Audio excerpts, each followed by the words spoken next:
Hey guys, welcome back to my channel. I'm Rory, the Rustic Cook. And on today's episode, I'll be teaching you guys how to make a traditional Jamaican recipe, saltfish fritters. And trust me guys, this one's real simple and it's a treat for everybody in the family. Hope you guys enjoy.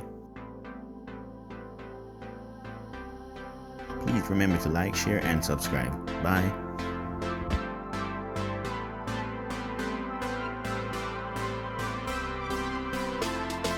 What I'm doing is cooking my saltfish for 10 to 15 minutes. I'm just trying to get as much of the salt out of it, so that way when I add it into my batter, the saltfish won't be too salty, won't be overpowering. And give it a nice rinse on cold water. That way you get rid of as much salt as you can.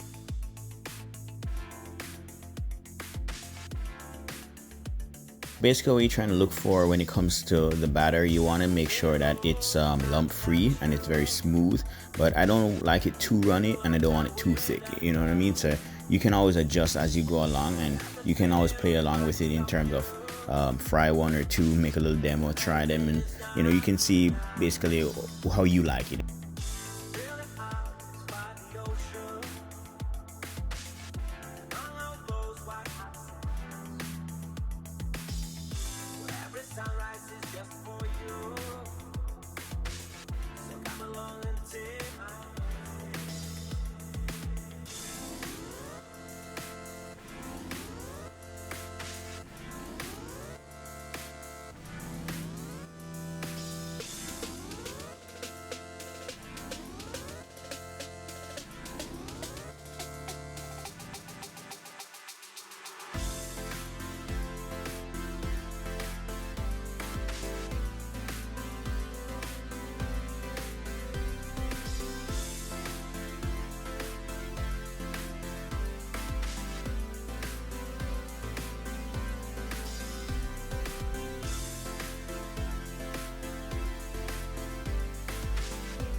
You have to remember to share, like, and subscribe.